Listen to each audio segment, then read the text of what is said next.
all night, all day, over the weekend, we were covering it last week, the California counting crisis. And what is happening in California is absurd for so many reasons. Why it matters to you at home, no matter where you live in the country, is because what's happening right now is going to look small come November. Control of the House of Representatives will likely come down to a few California House districts. So just picture it. November 10th, a week after Election Day, and California officials are still finding ballots and counting, and people who were ahead for 3 or 4 days, suddenly new ballots come in and the percentages are very different. If you think President Trump got upset about the election during his interview with NBC this weekend, imagine if that happens to shift control of the House of Representatives, by the way, that controls impeachment, from Republicans to Democrats.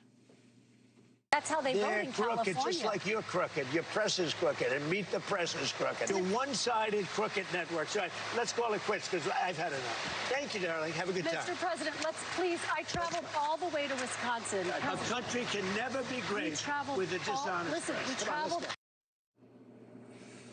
This is what he's so mad about. Over the weekend, DDHQ projected Nithya Raman will pull ahead of reality TV star Spencer Pratt in the Los Angeles mayor's race and make it to the runoff. So it's going to be progressive against ultra progressive. And here's why Trump's angry, because on election night, Pratt was a solid second. Raman was once a distant third place, and she herself thought she was done.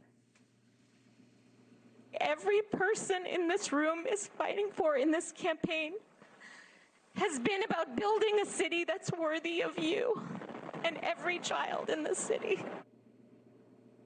Hundreds of thousands late arriving votes, vote by mail received after Election Day, broke heavily for a woman who bombed in the debate and went into the election badly losing momentum. It may be that she ends up doing better in the results than she ever did in any poll.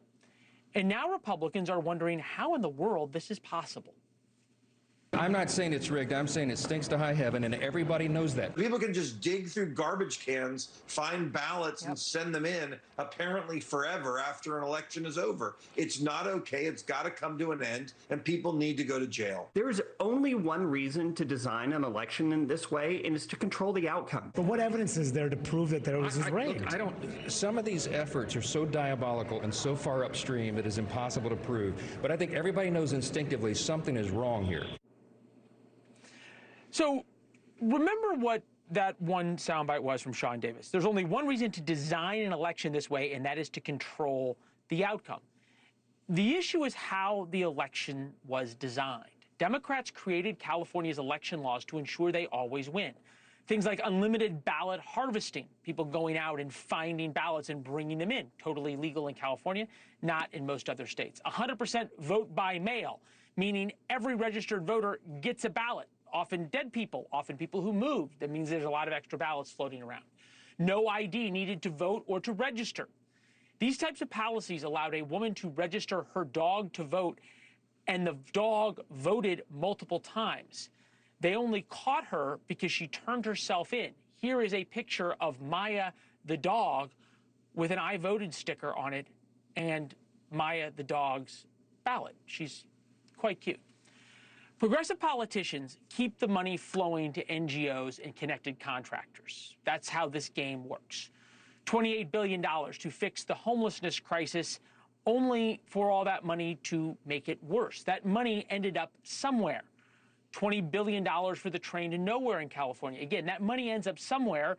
Those are the people working to keep the progressives elected. We told you last week, it is not cheating when you write the rules. Both sides want to write rules in their favor.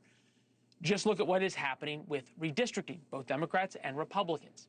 But this win at any cost mentality is both the symptom and the disease. One of the reasons Democrats are increasingly willing to tear down America is because their politicians keep saying how much America sucks. I'm running for president because our economy is rigged. And remove the effects of systemic racism, not just from criminal justice, but from our economy, from health, from housing, and from our democracy. Systemic racism is a stain on our nation's soul. We will send a message that to ICE The police do not belong here. To now be turned into one of the worst countries.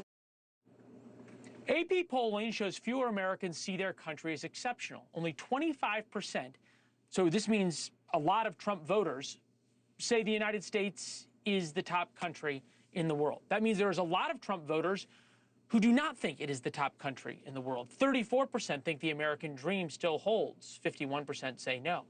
The more politicians demonize the other side, the worse the country feels about itself, and the more willing both sides are to vote in politicians who destroy the shared ideas that make America great and fair.